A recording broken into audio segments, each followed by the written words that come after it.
Welcome to the Nerd Party.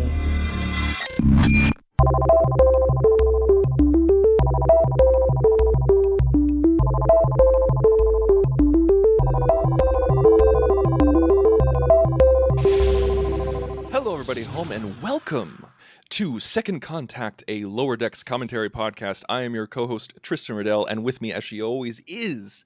Charlene Schmidt. Hello. That's right. And we are kicking off this season with a bonus episode. That's right. You're getting one extra episode that you normally do every single season because, as you guys know, when an episode of Lower Decks comes out, we do a commentary and we get it to you as fast as possible. But this year, we have a bonus episode because there was a crossover event like the olden days. A crossover?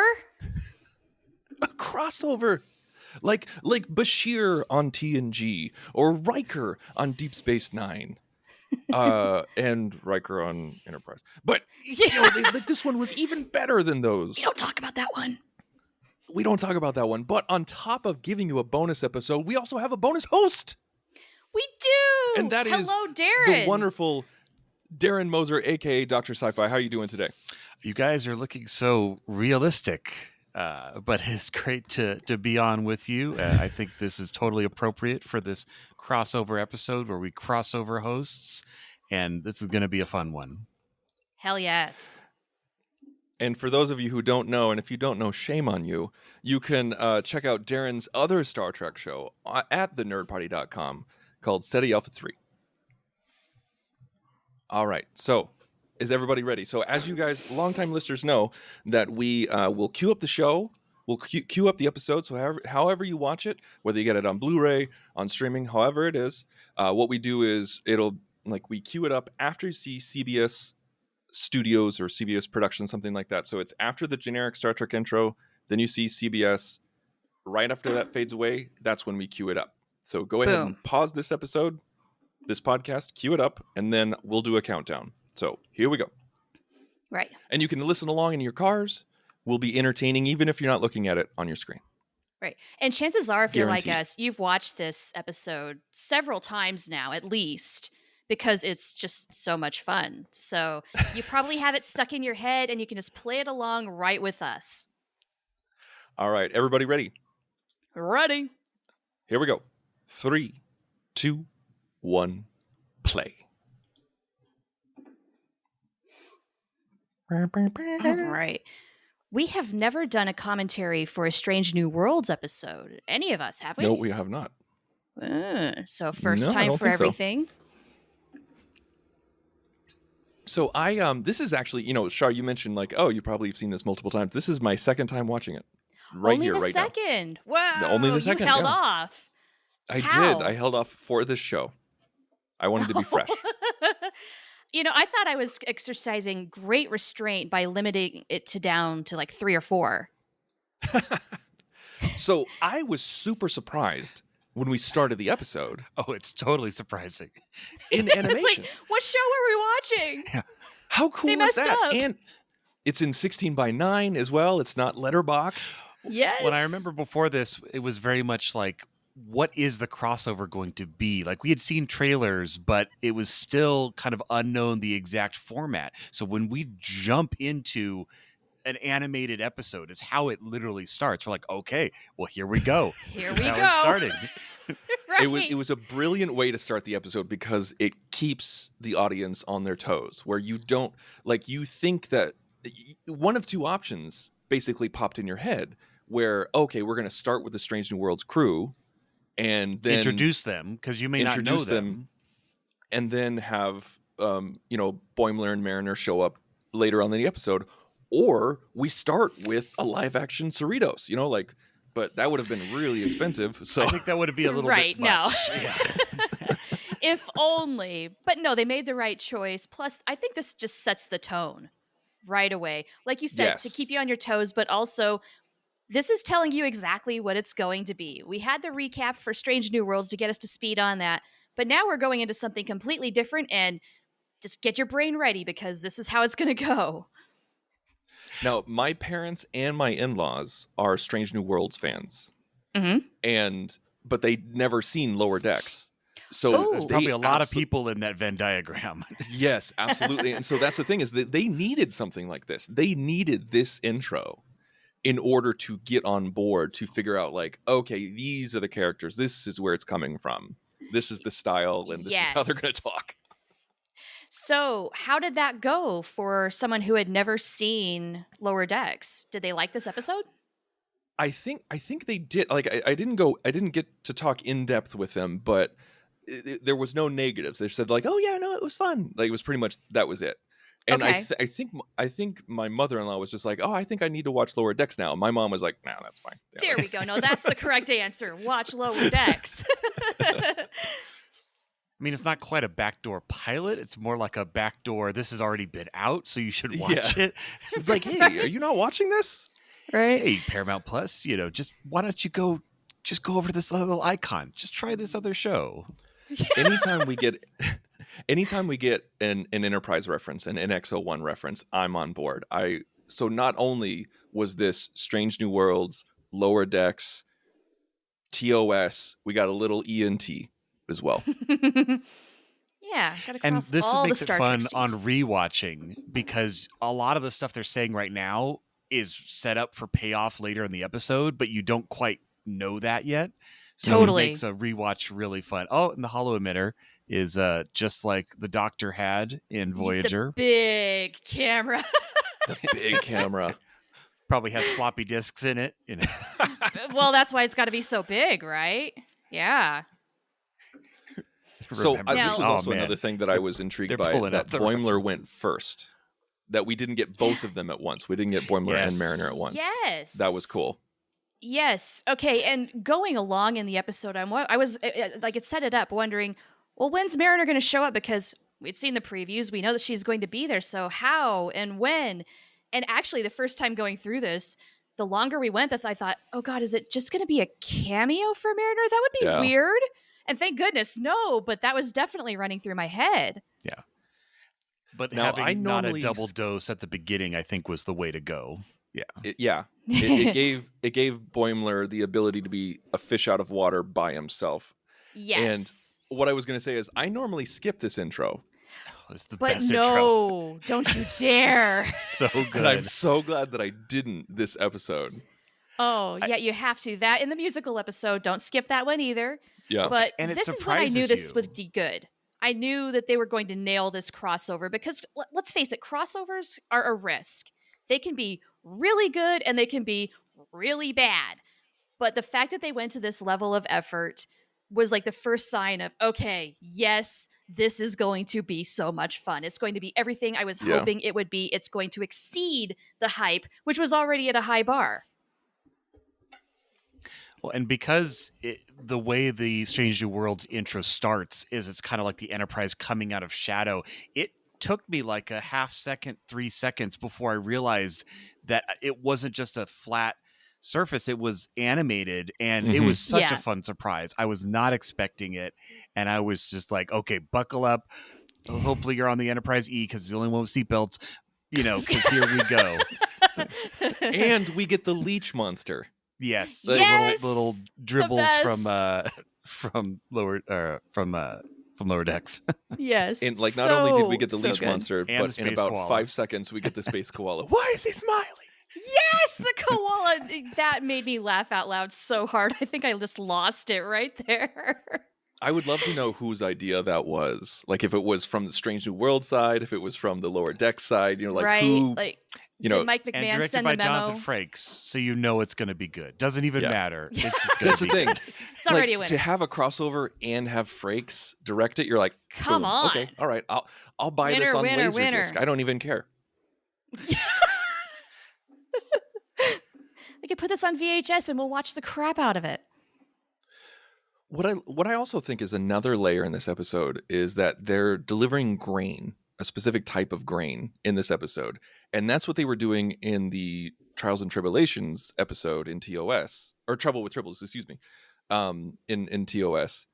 And Deep Space Nine did a crossover, went back in time to the Enterprise during a grain mission It's as well. always So grain. it's just, the people sat down and were like, how can we make this as amazing as possible? Right. Obviously, a lot of love and care went into this because everything is just so incredibly on point. It's a great story that actually makes some sense. And there's some great tie-ins like with the NX-01 and the hull plating and what have you. But then Jack Quaid is just killing it from the get-go. Everybody else is doing great, but he really, he understood the assignment. He came in and went gangbusters. He's so good. And we have purple hair. Live action, purple hair. It's a wig, mind you, but it's still purple. When I went to the Chicago Con a couple years ago, they showed up. The Lower Decks cast showed up in costume. That's right. And when you see that, you always kind of knew that they kind of looked like their counterparts. But when you truly saw them in person in their uniforms, and he had like a purple thing on his head, you're like, this could totally work. Like everyone thought, like, oh, you could totally do a live action version. And so it makes me wonder if that might have been the impetus to be like, we should do this. That was their proof of concept. Yeah, that's what I'm thinking. Yeah, it was so great to be able to see that. The only person who wasn't there was the guy who voices Rutherford, which I can never remember his name. Eugene Cordero. Well, and the uniform looks so good. Like, translating something from animated, but it fits well. I was kind of worried the extra black you get kind of, because it's like Combadge up. It reminds me of, what was it, Cisco Combadge Gate, when that one episode where he had the badge like way too high. But it works. It really does. It actually is kind of one of my favorite, uniforms. We've gotten a lot of uniforms recently. Oh my gosh. In Star Picard, Trek. I think had 17, something like that. Yeah, Do you think cosplayers that are they busy. just use the fan sets? I don't know. For Boimler and Mariner? Like, I mean, why not? I don't right? know. Maybe. Doubtful, but maybe. It is licensed You also merchandise. have to think about time. Like, that was probably in production and this was being made before that. So it's like, just because that hits the store shelves when we see it aired, this was like a year ago. So I don't know if that timeline would have lined up. I got mine years ago. I got mine at the conference. Oh, that's Here it true. is. Here it is. Or the Riker. convention. Riker. Best part Probably of the episode. one of my favorite things now in all of Star Trek. Oh my God. I'm so glad that they didn't shy away from their personalities. Like, that is exactly what animated Boimler would have done. Yes. What I love is they just let Jack Quaid and Tawny Newsome lean into it. Because it gave it that extra chef's kiss right there. Just let them be. Let them do their thing. They both improvise. They both brought in what they needed to this episode to really make it stand out. It's okay. One thing. One of the beauties of Lower Decks is that, because it is Lower Decks, because they are not senior officers, we get to see them as, everyday average people. And in Starfleet, they, like, Shar, you and I have talked about this many times, but just like they geek out over the same stuff we geek out over, because these are famous people. Like Riker, Picard, Cisco, Janeway, Uhura, Kirk. Like, these are all famous people because they've literally saved the Earth multiple times. And so that's going to make some waves. There's going to be some news bulletins about that. A few and memos. So they know the same stuff that we do, even though they're not the audience. Right. And it makes sense. Yeah, they are us. If we were in their world. Yeah. Or it's making me think, like, if I got sent back to the, late 50s or 60s and I was walking along with like the right stuff Apollo astronauts, like, everything that's going to happen with those people, but they don't, but they're still awesome astronauts. Right. You'd just be like smiling. Hi, you're so cool. Gosh, you're Alan Shepard. You're John Glenn. Like, yes, I am. I know you're Neil Armstrong. Yeah. Oh my God. And I do like. I thought this was an interesting take, like with Spock kind of going in and out and up and down with his personality and his emotional, right? This is restriction. Still a Strange New Worlds episode. It is moving their plot and their characters along. They're not on hold just because Boimler shows up, which I think is very smart. Totally. It would have been a failing if they had gone that route and put everything on hold just to showcase this. That would have been a crossover fail, in my opinion. He walks on the bridge and just has the look we all would have if we showed up on that set. I know this would have been weird, but I One also love the dash, dash comment. Like no bloody A, Right. B, C, or D. Why would there But be a we also get a dash? POV shot. Yeah. Yeah. But it would have been funny if he said like, "Oh, it's so much bigger than I remember or Right? imagined." Like, yep, yeah, it is. It's bigger than we remember too. Yeah. Revisionist history.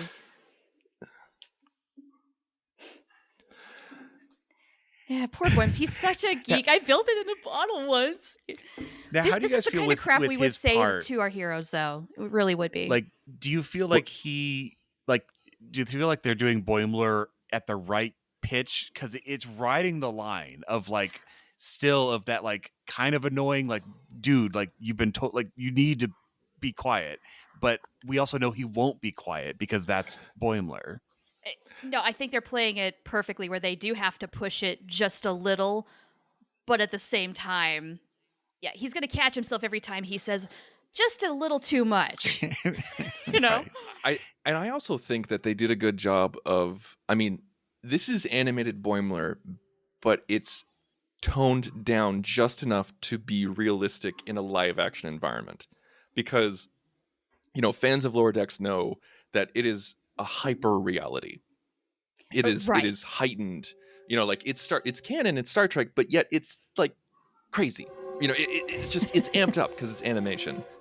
So like the events happen, but maybe not necessarily exactly a 1-to-1. Like again, I'm sounding pedantic, but I'm just trying to say like they translated it well by not betraying the character, but not making it insane and goofy at the same time. I also think, like, how many times have we had a Star Trek episode where the Enterprise showed up somewhere and then someone else is like, we're just doing a route, like the Romulans, anybody's like, we're just doing routine science stuff. And you're like, are you? Mm-hmm. Are you, though? Because we doubt that.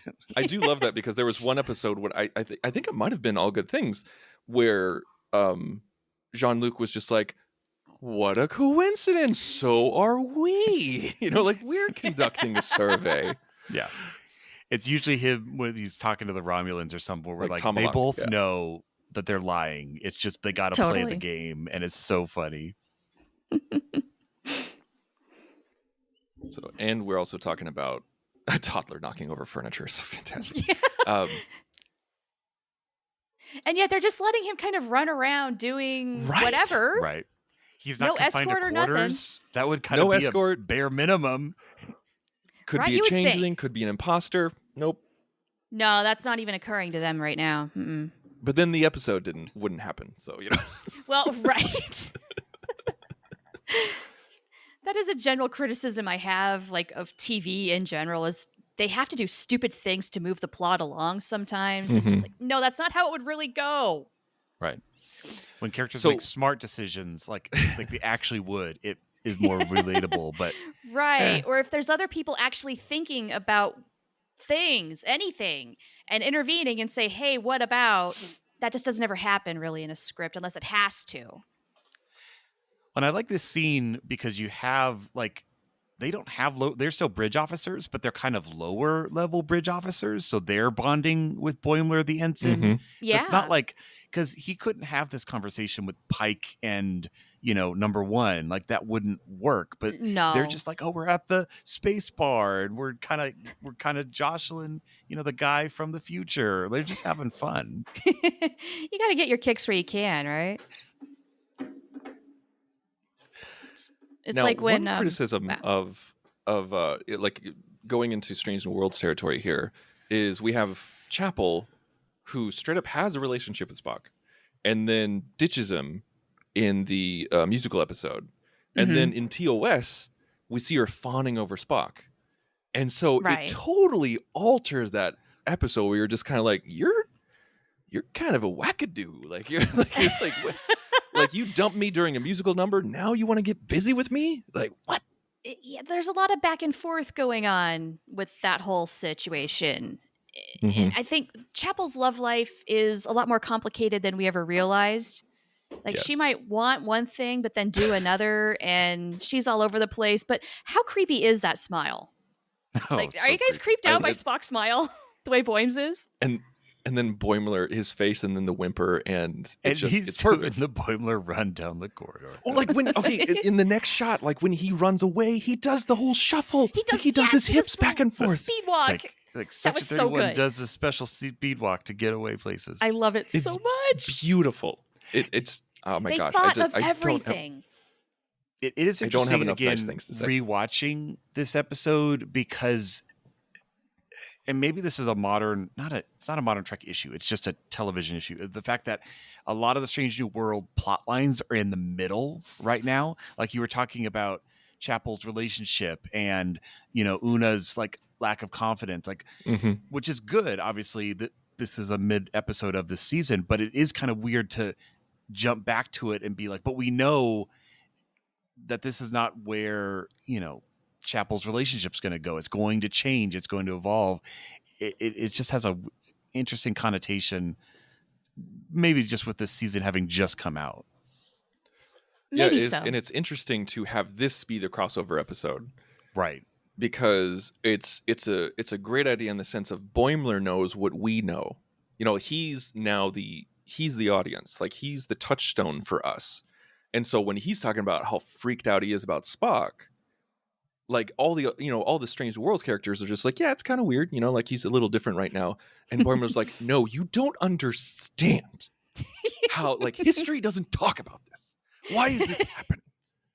Right. And that's the thing, is like from our perspective, we know that Spock doesn't end up that way. Like we go so far to see him think about Kolinar, then reject Kolinar, and then like we see him go up and down throughout history, but he maintains Spock. Like this is a perfect lead up to the cage, because in the cage we see him kind of grin a little bit. We see him kind of get a little, and we all know the real world reason for that is because he didn't solidify the character yet. It was a pilot. It was the first pilot. Sure. But the fact that it's connecting these things is super cool.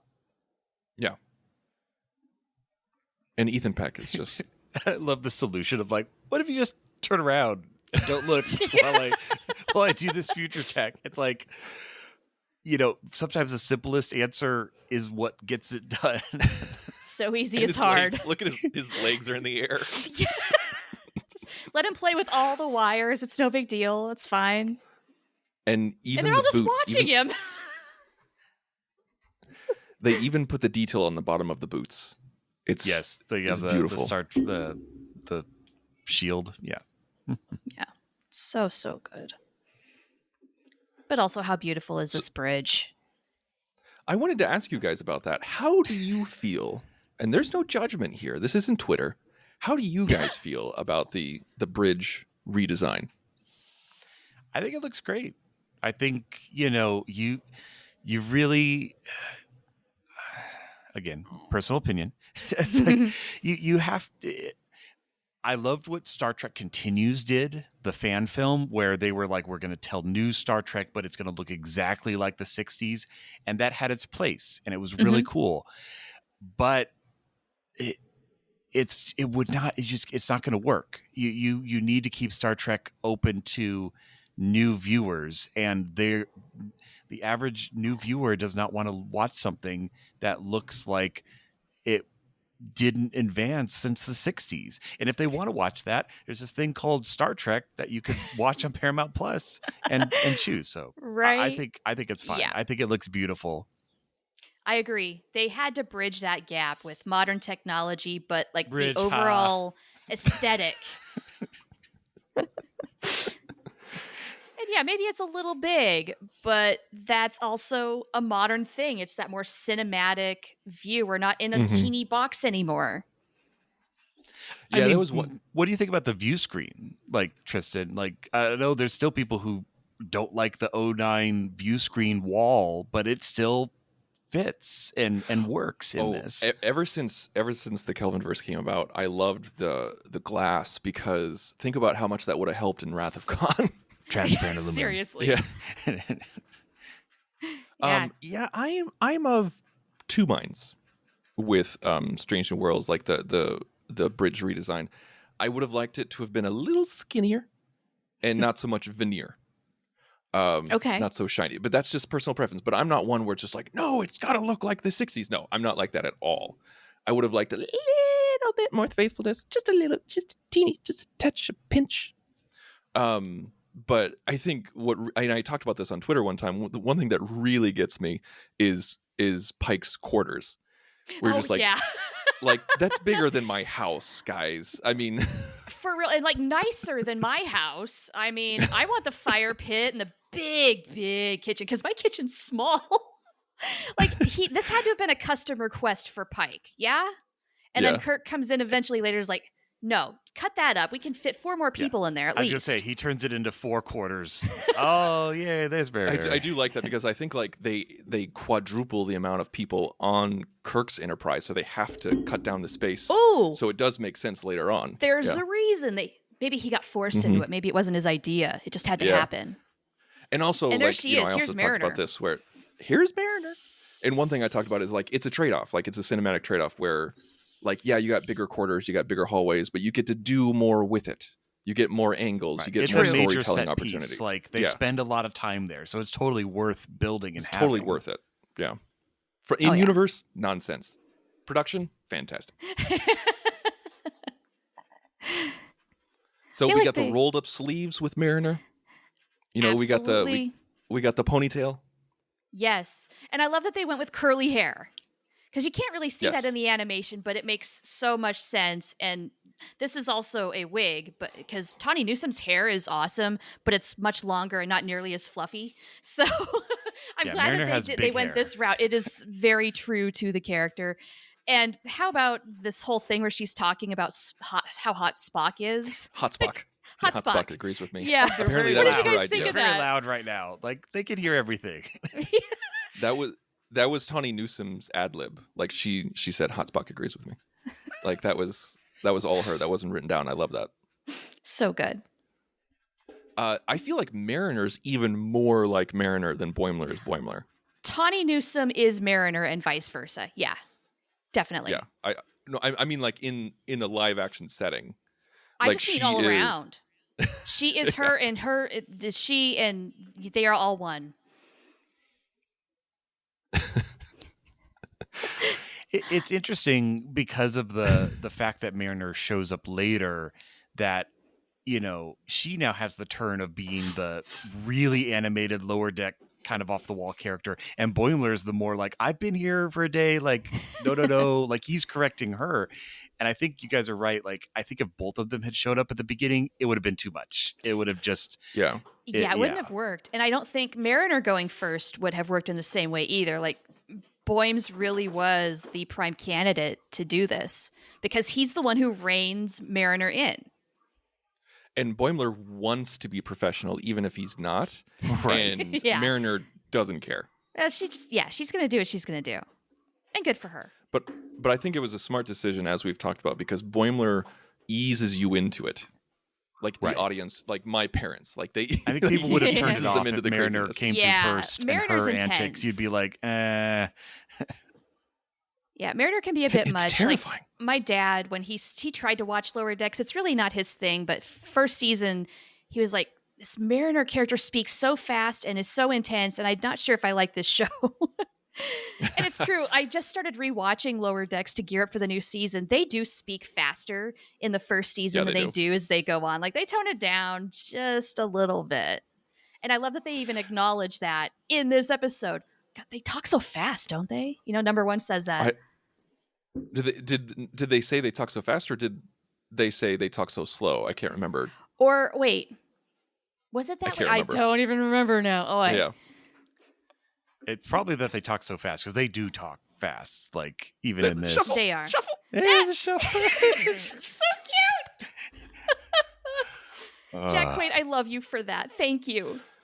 I mean, I know he's it's fantastic. not a guarantee that voice actors ever get to play their real character. It actually is very rare, but like when it does happen and work on this level, it is a joy. It's like Bo-Katan and I'm losing my nerd cred. Kaylee Stackoff. Thank you. It's okay. That's Star Wars. A little different than Star Trek. The other franchise. Look at her His just way she- geeking out right there. The way she just sits on that little stool is like, Right. All folded up, cash. But I mean, what would you do if you were just chilling with Uhura in her quarters? There's not a lot of activity in this episode. It's a lot of they stay at this standing and planet talking for a long time. sitting and talking. Like if it wasn't for the interesting aspect of a crossover event, this could potentially be a very dull episode. If this is the amount of sitting and talking and standing and talking that there is. Sure. But I think now this isn't necessarily a criticism. I'm just saying that it works because it's a crossover, because you have these interesting clashing personalities. It's kind of like in season 1 with the good girl who turned out to be a bad girl, dressed in all black. Oh, and yeah. I remember who you're talking about. there was a lot Yeah. of I can't remember her name either, but there was a lot of talking in that one, but it was interesting because she brought so much to the table. Yeah. Yeah, very different. Like that character is on a whole journey in that episode. Yeah. Will she ever show up again, I wonder? Oh gosh, I hope so. I mean, well, and they like- teased They Cybok set with it. up for it. Oh, that's right. They did. Well, and the thing about this episode, at its core, I mean, because Strange New Worlds is this prequel show. And so, like you guys have said, we have the same knowledge that Mariner and Boimler have. And so it's a really interesting... I don't know how I would even write episodes of like Strange New Worlds, because how much do you give away? How much do you reveal? You're in this prequel where, I mean, like Mariner's saying, you're Uhura. Like, we know what amazing things she's going to do. So how do you write the before person? Yeah. And that's a really difficult thing to balance. I imagine that's the subject of like probably a good half of the conversations they have in the writer's room when they're planning out a season. Because we have 22-year-old Uhura here who is still figuring things out. Like, yeah, how much further can we push her in one season? 5%? 10%? How do we want to do that? We know where she's going to be, but how does she get there? We just got a Cardassian reference on screen. We sure did. Also, Which is those very drinks rare. look really good. Now, I know it's bad commentary to just say, hey, look at that on the screen. But I love Uhura's earrings, as it's such a callback The green to the original. hoops. My favorite. Yeah. When I was a very young, just watching Star Trek for the first time, 6-year-old, I wanted a pair of those earrings. Like, that was how cool Uhura was to me. And of course, in the 80s at Target, you can't find them. And I didn't understand why. I looked all over for them and I couldn't find them. And I was very sad about it. I wanted some. Guys, I really think those are the fan sets. I think so. really do. Like, We ought to tweet like Mike McMahon or somebody who can answer this for us. I need to find out because it's going to itch my brain. I mean, maybe not the backside, because the backside has all that circuitry pattern on it. I don't think the pin has that from... Well, the magnetic one is just a magnet background. Yeah. I didn't think I was going to like Uhura in Strange New Worlds when it was announced. I was just like, it's too soon. She's one of the big names. It's a big name. Like, we're already getting Spock. I mean, Right. let's not overkill? overcrowd it. But then, and it took me a little bit. Like, it took me about half a season, maybe even like 3/4 of a season to really get on board. Where I'm just like, okay, you got me. Like, this is interesting. She won me over right away. Episode 2, where she goes on her first mission. This is a That's lot a of credit pivotal to episode. Celia R. Gooding. We learned more about Uhura's backstory in that episode than I think we did the rest of Star Trek before that. So I thought, okay, they're actually going to do some things with this character. She's not just going to be a prop to say, hey, there's Uhura. Good. Yeah. Yes. Because there's a lot of revisionist history with Uhura's role in TOS. It was monumental for the time, but they could have done so much more. I mean, like, of course. But that was true for Scotty and All of Chekhov them. and Sulu. It's Right. true. Like, It was outside the big literally... three. Yeah, outside the 3, it was not... They didn't have episodes. Really. No. And that episode where Uhura loses her memory, that's where I retcon in my head that that's where she forgot how to speak Klingon. That one missing thing. That's the one thing she didn't learn. Darn See it. cover. Yeah. And we get the shriek. We get the Boimler scream, which And makes the this shake, a Lower Decks you know. episode. I was waiting for this moment the whole time. I love this was shot. Surprisingly funny. Yeah. They're on each Like both side, of them just peeking peeking out over. around the Is it pillar. okay? Yeah. I also love how it's so obvious in Strange New Worlds that is just a redress of the captain's. So, like, they have one room that has that edge, and that's the captain's room, and that's this room, and which is totally fine. I get it, but it's just funny how it's such an iconic shape that it is very obvious when it is a redress. Yeah, and it's a very Star Trek thing to do. Like when you watch Voyager, you're like, "That's the mess hall," and when you totally. watch Deep Space Nine, when That's you watch the battle bridge again. yeah, exactly. Now this is a really good use of the Darren. What's it called? The volume. Oh, do they have a volume? They do. I don't They think have I a realized volume. that. Yeah. In season 1, it was very obvious when they used it, and by season 2, they use it a little bit better. So this is basically as a set extension, really. This is a set extension, yeah. Because like you can't build that in real life and like maintain it. No, or you would have a giant blue screen, and it would, that's how you would normally replace it. You just go to a brewery. That's how Star Trek fixes everything. This is already pushing it for me on how big it is. Like it is the really fanboy inside me is just especially like, since like on TOS, like it was a closet. Like main wasn't even main engineering. Who knows? It was like nothing. But it does look pretty. I'll give it does that. look pretty. Yeah, but then when you get in the Kelvin verse, and you're even in like Into Darkness, like they changed it again in Into Darkness. They're like, what if we made it 5 times bigger than the brewery? Well, let's not go down that path. We don't need to do that. but this scene we just had was really interesting because you have Boimler, the time traveler, talking with the alien that lives like thousands of years. So it's a really interesting, like they can kind of like, I don't think he's worried about her having any issues with time travel. Oh, I love that shuttle bay. And you're probably using, that. I mean, this shuttle bay is huge, but it's gorgeous. Mm-hmm. I almost want to see, like, if they come out with a DVD or Blu-ray of this season, I almost want them to like animate a scene in Lower Deck style, like use the audio from this like episode. I like this scene would be hilarious to see in Lower Deck style using this audio. Oh yeah, totally. Just for fun. So they did just say, did you notice how slow everybody talks? Okay, there it is. Okay, that's what it is, yeah. All right. I knew it was It's like, something. this air is weird. Also, this shuttle is quite big. Yeah, that was another thing. Like this, it's so wide, but that's the thing is that like you're allowed to do much more visual storytelling because it's so wide. Right. Everything is just wider in this universe. That's all it is. It's perception. Because when you it's have widescreen, not square. Yeah, when you have the anamorphic lens that they use. You change the aspect ratio, everything gets wider. That's why in Generations, like when they went with anamorphic lenses, that's why you got the extra stations on the side of the D bridge. Yeah. That's right. I saw a tweet the other day that was talking about like TND had some amazing blocking for what it did in a square format. And there's a shot from the McDuff episode, and they're like, there's 6 people in this shot, and they're so staggered that you can clearly see everyone.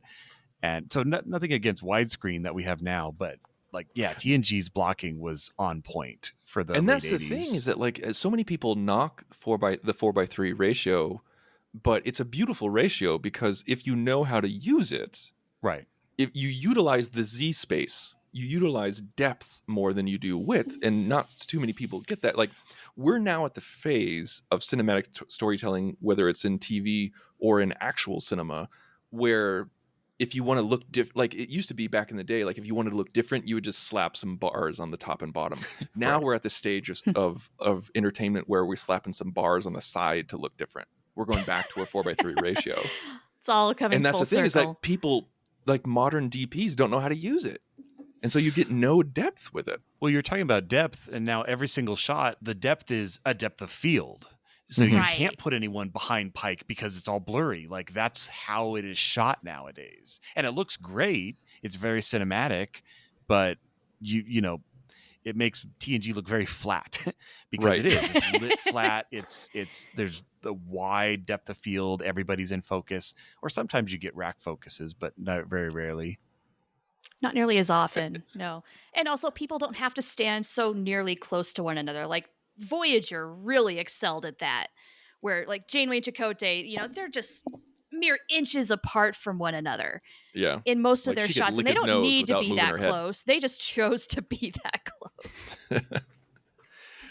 And again, this is another thing, like, where, like, yes, in universe, his room doesn't make sense. It's way too big, but we get situations like this where you get visual business. He's cooking, he's moving around, he's talking, he's Right. taking off his apron. You know, he's able to. Like, you get different. Would you rather angles. have him at a desk or at a couch or Yeah. cooking? Like, those are your three choices of where you put Pike during this scene. Right. And that's the thing, is cooking it's like in is the answer. TNG, yeah, in Voyager and TNG, we had a lot of ready room stuff. You know, like Right. where, like, you get the dress down in the ready room. Like, Jane would sit down, Seven would talk about her individuality, and in this one, we get to do it all throughout the ship. Right. Or Right. if, you know, if you ever had Picard in his quarters, he was always at that little desk. Like, Mhm. I rarely ever saw him Yes. sitting on a couch in his quarters. And that was one cool thing about TNG era quarters, is that they were very deep. They were very like you could utilize that Z space where someone's coming out of the bathroom, and Sure. you know, Riker's standing right there while The Troy's implied getting bathroom. dressed. We right? never saw it. I'm just kidding. Yeah, I know. Just like on the Brady Bunch. So this was a great moment of the episode, and like what you were talking about, Darren, where, like, with Chekhov's gun at the beginning with the Heronium and the NX class, Not Pavel Chekhov, but you know. Right. like ship of the name, you know, and this is a real tradition. Like, they didn't make the Star Trek didn't make this up. This is a real thing. And they can Yes. talk about it because the NX-01 is the Strange New World's past, so it's not breaking anything.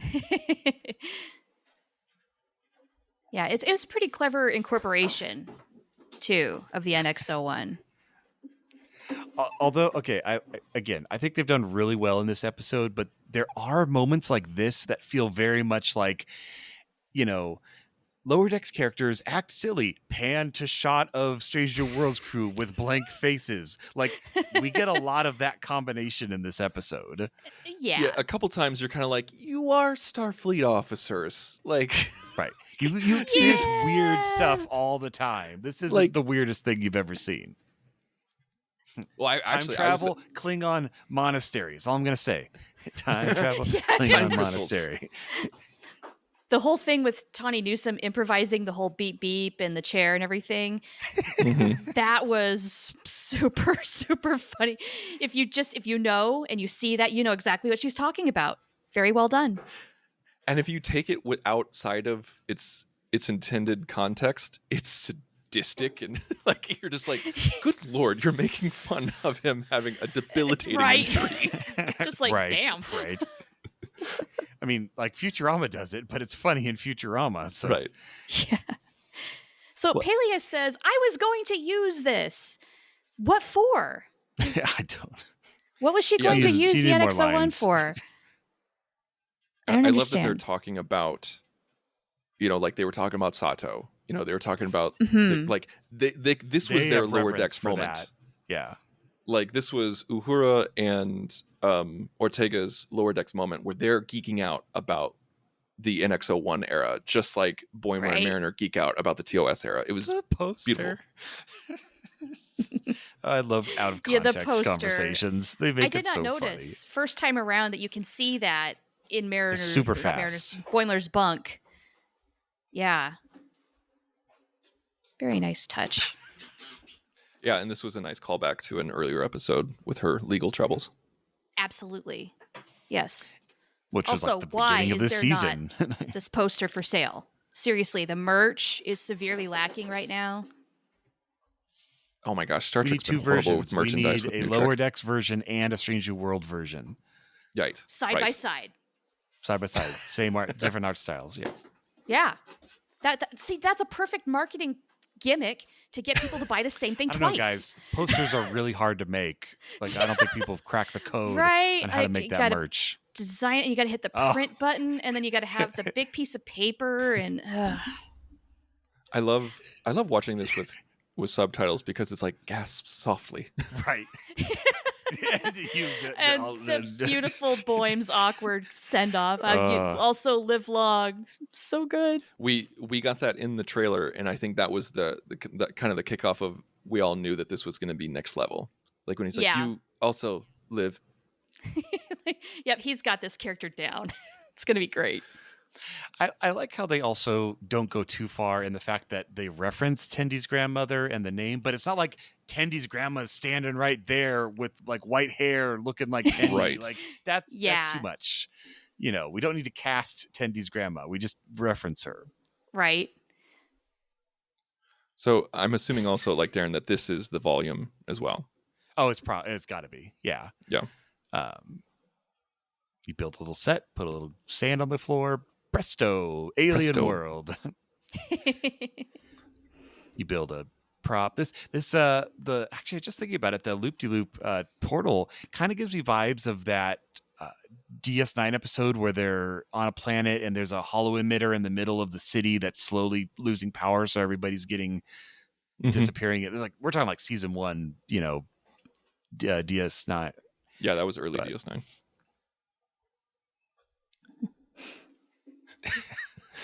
The poor Brian, he's like so out of his depth right now.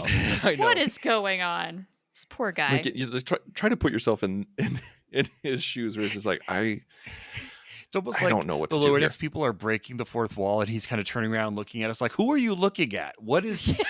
what wall are you breaking?" Like that's the feeling he's giving off. There's a It's lot like the going on priest for in this poor Fleabag. guy. And how does anybody know about the Tendy on his ship? Right. So part of me was wondering if we were going to end in animation, like when this started. Right.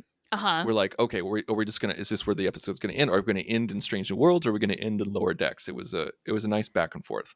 I was genuinely thinking they were going to bookend it with Lower Decks, and we were going to catch up with Tendy and Rutherford, and they were going to talk about their adventure and then fade off with Cerritos-style music. But at the what's end of the coming day, up is way better. This is a Stranger Worlds episode, though. So, like, exactly, right. which is why you should have end to it on keep Strange New remembering Worlds. that. Yeah. With a twist. With a twist. Yeah. And look, we cross over back to Lower Decks territory anyway. We do get that nice little catch up. And then there's more. Yeah, we actually see Fox the are poster. walking by. Yeah. And there's the poster. Ah. And of course, I love the wink of the audience when Ransom says that she's the hottest EXO in Starfleet or something like that. Right. Very well done. We all know what that means. I got to meet him. I got to meet Jerry O'Connell at the convention. He was fantastic. Oh, did And you? He was in costume too. Yeah. Cool. Oh, nice. Well, I think as its core, it's a great, Strange New Worlds episode, but also does its job of making you want to watch Lower Decks. This was I have to beautiful agree. seeing the Oh, yeah. Yeah. the Connie. Oh, yeah. Animated Enterprise. Now, Pike's hair needed more waft to it. More It volume. needed Just a more little bit. volume, yeah. He looks kind of old, too. More of the part. Everybody else, Lon is though, on looks point. pretty good. Yeah. Yeah. Ortegas looks good. Uhura looks good. Spock's hair I is do not love quite that as they lead into disheveled it. as it usually is this season. He's playing Like, with I air didn't gel or think that they were something. going to go. Almost looks like they animated the TOS Pike. Yes. Like from the Kate. That's what it looks 1,000%. like, rather than. Oh, Jesus. My eyes feel huge. Now we're going to get into goofy animation. I love how they blame this all Yeah. on what is in the drinks. Like, what's going on? And see, that's the thing is that like it's when it's so animated, funny. it gets hyped up. It gets Yeah. crazy. It's not like in a live action version, Omega would not be flopping around like Right. that. Well, because us as the audience, we're like, well, why are they animated right now? Like that scene doesn't really happen. It's just Right. we're observing it. It's total fan service. Yeah. It ends on a laugh. You know, we're not supposed to be like, why don't they ever reference the moment that they turned animated? Because that didn't actually happen. It's not a thing. Right. But we don't need Right. it. Exactly. It's All right. pretty good. Oh, So that was our first episode of the season for Second Contact, a Lower Decks commentary podcast. Thank you so much, Darren, for guesting. We loved having you on, Yeah, and it was thanks for great to being have here. our own crossover with this episode. So remember, folks, as I said 17 times at the beginning, this is a bonus episode, and we're going to give you a new episode for episode 1 of season. What season are we on of Lower Decks? 4. 4. So first episode is episode 4. You will hear us return. So until next time, make sure to go to thenerdparty.com for more. Join the revolution. Join the Nerd Party.